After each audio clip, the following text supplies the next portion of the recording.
So welcome grade 7 students. Okay, go to www.cathomeschool.com. Okay, then click for the curriculum, enter the password. Alright, so click for humanities because that will be our lesson for today. We will continue what we have started last time. So because we stopped at the topic of Temple of Artemis at Ephesus. So we will continue our lesson about the 7 wonders of ancient world. Are you ready? Okay, so I'll just refresh your memory about the 7 wonders of the world. First is the Great Pyramid of Giza in Egypt, Hanging Gardens of Babylon, Statue of Zeus at Olympia, Temple of Artemis at Ephesus, Mausoleum at Halicarnassus, Colossus of Rhodes, and the last one is the Lighthouse of Alexandria. So, okay, let's continue our topic. So we stop at the 7 wonders of the ancient world at Mausoleum of Halicarnassus in Turkey. So, can you see the picture? Yes, here is it.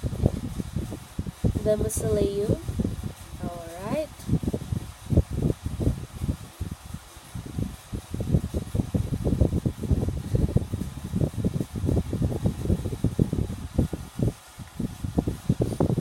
So the tomb of Mausolus in Halicarnassus was a monument of such astonishing beauty that its occupant's name becomes synonymous with any above-ground structure designed to house the dead.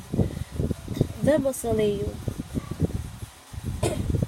So the mausoleum located in present-day Bodrum, the mausoleum of Halicarnassus was built around 350 BCE to house the body of the Persian satrap Mausolus.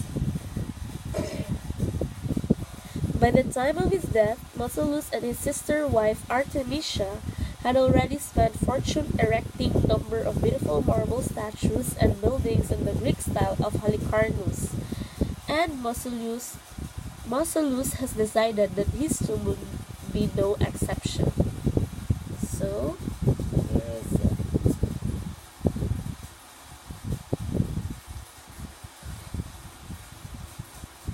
He had already planned it out all by the time of his death, and he left Artemisia to oversee the construction. She threw her fortune into the work, collecting the best material and the most talented craftsmen, including the famous Scopas, the architect who had overseen the final and most fantastic renovation of the Temple of Artemis at Ephesus. Such a monumental undertaking was not a big project, and Artemisia died just 2 years in the construction. Her ashes were placed in an urn beside her husband's in the unfinished marble hall, and the builders continued to work around them. So I have this video here about the mausoleum at Halicarnassus. Let's all watch this.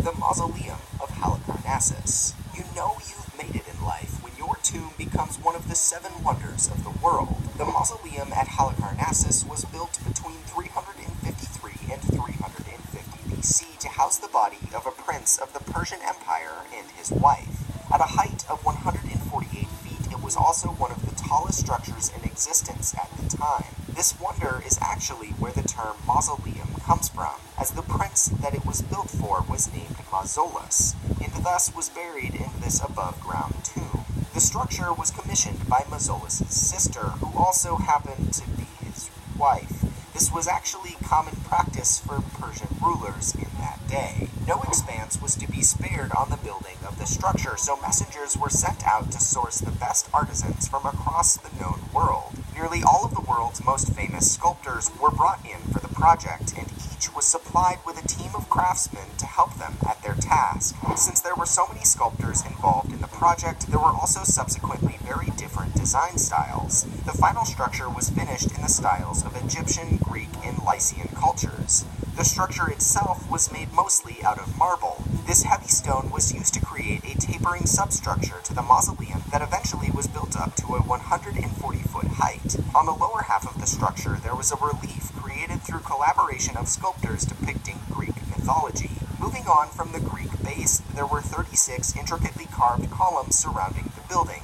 These columns were quite necessary to hold a large and traditional marble roof. This roof was made to be pyramidal with 24 different levels. The final structure gives semblance to 3 separate structures stacked on top of one another. Ultimately, it's believed that it was destroyed between the 12th and 15th century AD. Okay.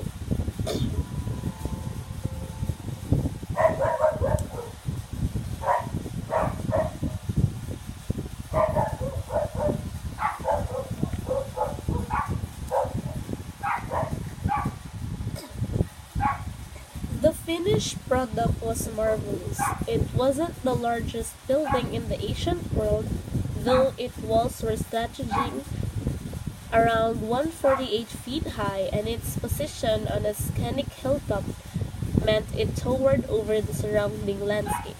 But what most impressed the Asians about the mausoleum was the artistry of its design and its life-like statuary. Life-size lions sprawled, famous historical figures gestured, horses galloped before chariots, and animals of all kinds peered from its wall and roof. So that is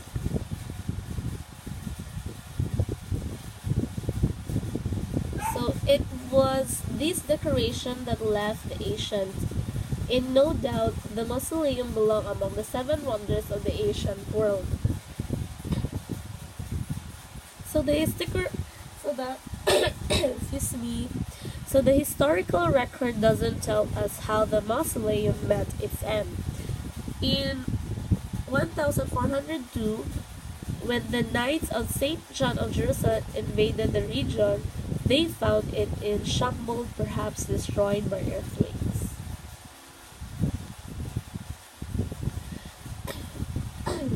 So they used the stone of the mausoleum to fortify their nearby stronghold, the castle at Bodrum. By 1522, almost every block of the mausoleum had been disassembled. Today, the Crusader castle still stands, and the stones of the mausoleum are visible in its wall. So, you can see the castle at Bodrum, the repository of many of the stones from the ruins of the mausoleum of Halicarnassus. So, can you see it, guys? Alright. Next, of the 7 wonders of the ancient world is the Colossus of Rhodes, Greece. Okay. The Colossus of Rhodes was more than just an enormous statue. It was a symbol of hope and the preservation of a way of life that had teetered on the brink of destruction. In the late 4th century BCE, the city of Rhodes was facing a serious threat from Antigonosus Monophilastus, the ruler of Cyprus, who had marshaled his army to besiege the island. At the 11th hour, help appeared on the horizon.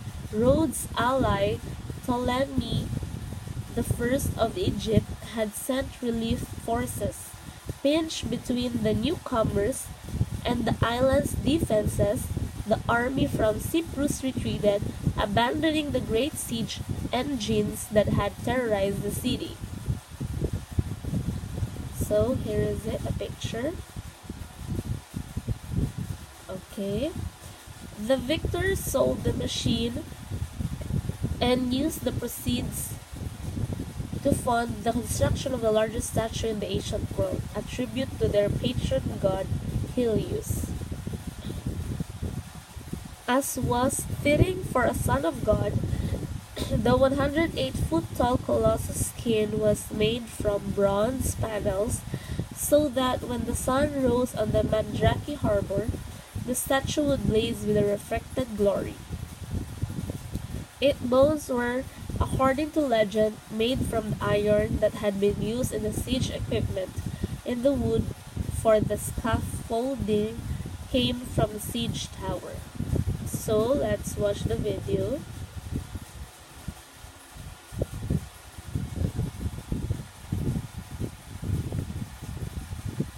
Set themselves an unprecedented technical challenge to engineer a statue of superhuman proportions.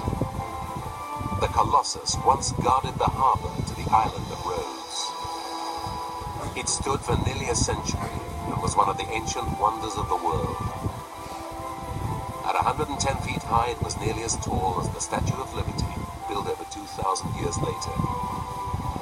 The story of the Colossus began in 305 BC, when a powerful enemy fleet began a year-long siege of the small island of Rhodes.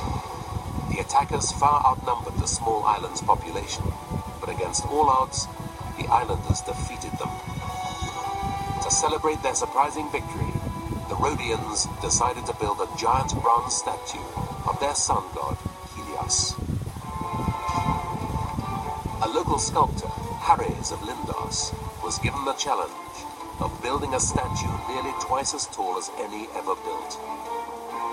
Construction took 12 long years of hard labor and 200 tons of bronze. To begin, the architect, Harries, had to work out where best to build the statue. Well, as an engineer, the key considerations the sculptor would need to think about in finding a location for the Colossus would be, firstly, the visibility. It would have to be in a prominent position overlooking the harbour. Secondly, it would need a really strong rock foundation to be built upon. Early representations of the Colossus show the statue astride the harbour. Well, the old harbour here at Rhodes is in a natural bay, but still the mouth of the harbour is very large compared to the height of the Colossus. This tower on the right of the harbour mouth is about the height that the Colossus was, and you can see how ridiculous it would be that it could stand astride the harbour mouth with its legs at an impossible angle, very difficult to support. Recent archaeological finds have now convinced experts that the Colossus stood on the hill overlooking the bay, where a medieval castle now stands. Further evidence of a sanctuary to the sun god Helios, near the castle, suggests that this was where the Colossus had once stood. There was no precedent for a statue of this size, so at every stage of construction, Harries was taking a step further into the unknown. He decided to build a wooden frame over which he would hang beaten bronze panels. Starting at the feet and working upwards, the Colossus was supported by a mound of earth as it grew to over 100 feet high. The island of Rhodes was renowned for its bronze work, which was a major export.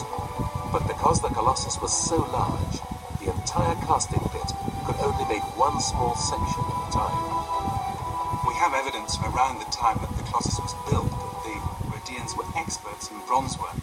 This is one of the largest bronze casting pits ever found from ancient Greece, and it proves that the Rhodians were able to make large, hollow bronze pieces. It works a bit like a kiln.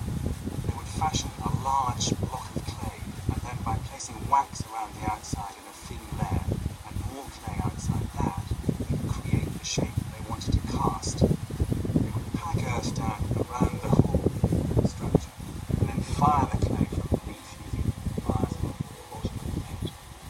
That would then set the clay into the shape of the form. The wax would be drained out, and the liquid bronze poured in from the top. Hundreds of these pieces were cast and carried up the growing mountain to be attached to the wooden framework. Stones were dropped down inside to give stability. But after 12 years of construction, when the earth was removed, how could Harry sure that the Colossus would stand up. To support a human shape with two legs, the sculptor might use a third support disguised in some way, something draped down to the ground, through which they have a third leg, essentially, for the structure to stand. Whatever technique he used, Harry's masterpiece withstood the elements for nearly 60 years. But in 224 BC, there occurred one natural force the Colossus could not survive.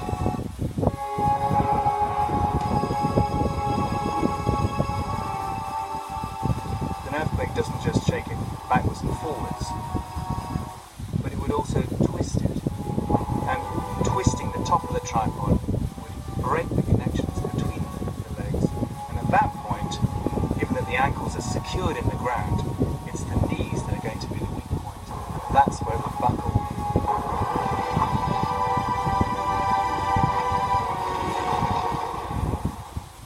The people of Rhodes consulted an oracle, which warned that to rebuild the Colossus would bring them misfortune. So the giant statue lay in pieces for over 1,000 years, until finally the bronze was sold for scrap.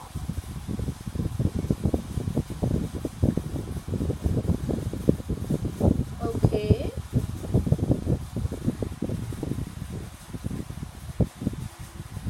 So, it was finished in 280 BCE. After 12 years of labor, the people of Rhodes dedicated it to Helios and inscribed it with a tribute to all those who fight for freedom and independence. Sadly, the Colossus of Rhodes was the shortest lived of the seven wonders of the ancient world. It guarded the Rhodes harbor for just over 50 years before an earthquake brought to its knee in 226 BCE. So here is the picture. Alright. Despite Ptolemy's offers to repair the broken statue, the people of Rhodes, on advice from an oracle, politely declined and decided to let the Colossus rest where he fell. The toppled statue lay in the earth for 800 years, and people from all over the Hellenic world came to pay homage to it. So that is the statue of Colossus of Rhodes. Next is the lighthouse of Alexandria in Egypt. Here is it. You see that, guys? Alright. So the pharaohs of Alexandria, a marvel of ancient engineering, is widely believed to have been the first lighthouse ever created.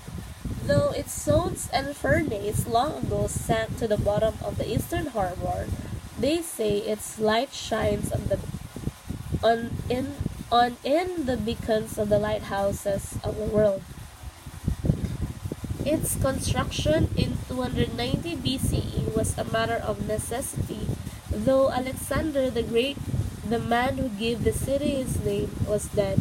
His leadership and that of his successor, Ptolemy I, had made the city into a bustling port. If it wanted to stay that way, it would needed to become sure that ships and their lucrative cargo made it into the harbor unharmed. So here is the picture.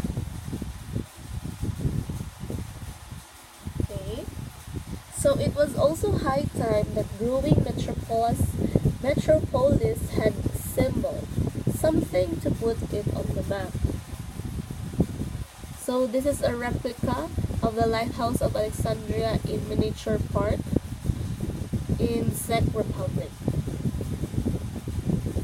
So Ptolemy I commissioned a project that would take 20 years to complete and raise a tower taller than any structure currently in existence, save one, the Great Pyramid at Giza.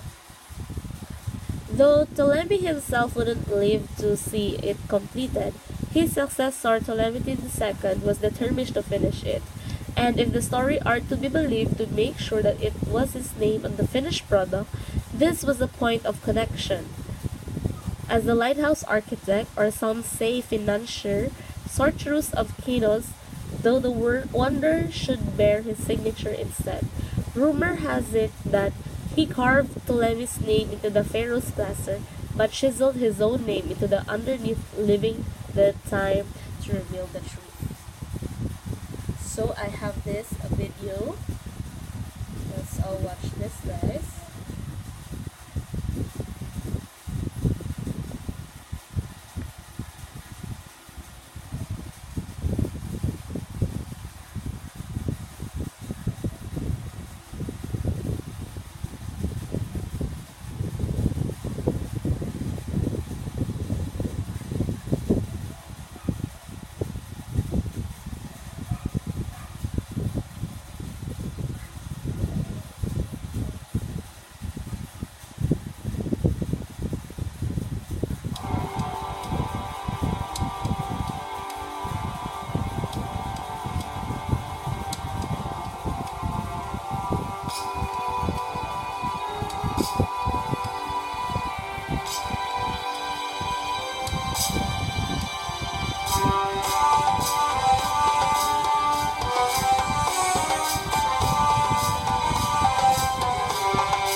Lighthouse of Alexandria and the ancient port of Alexandria.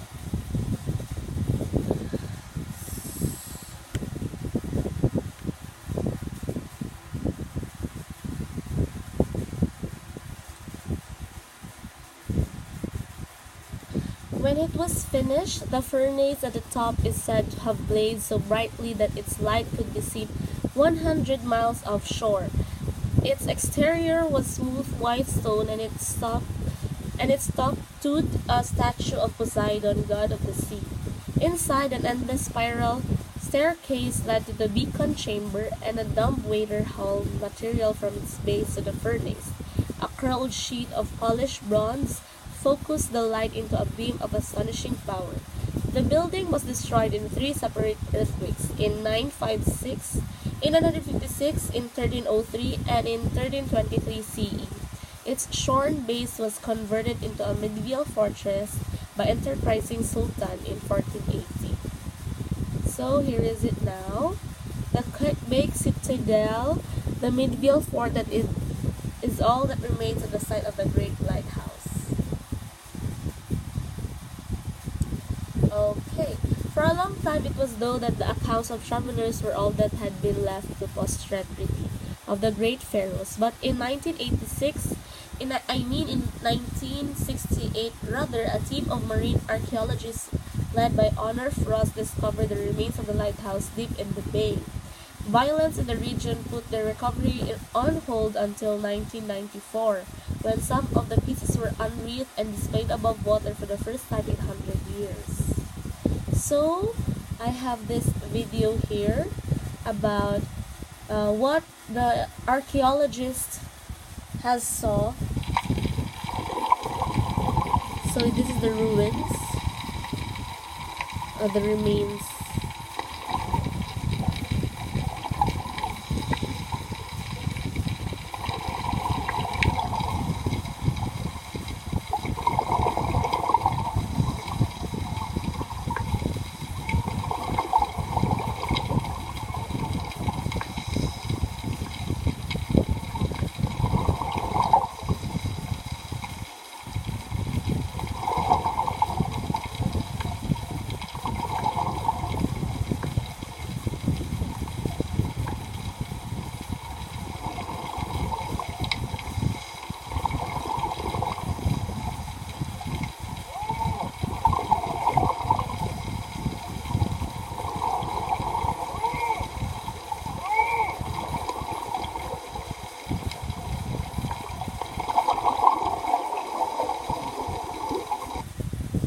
Okay.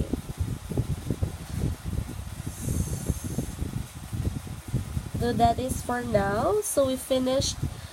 I hope you enjoy our lesson for today about the 7 wonders of the ancient world. For our next topic, we will talk about the new 7 wonders of the world.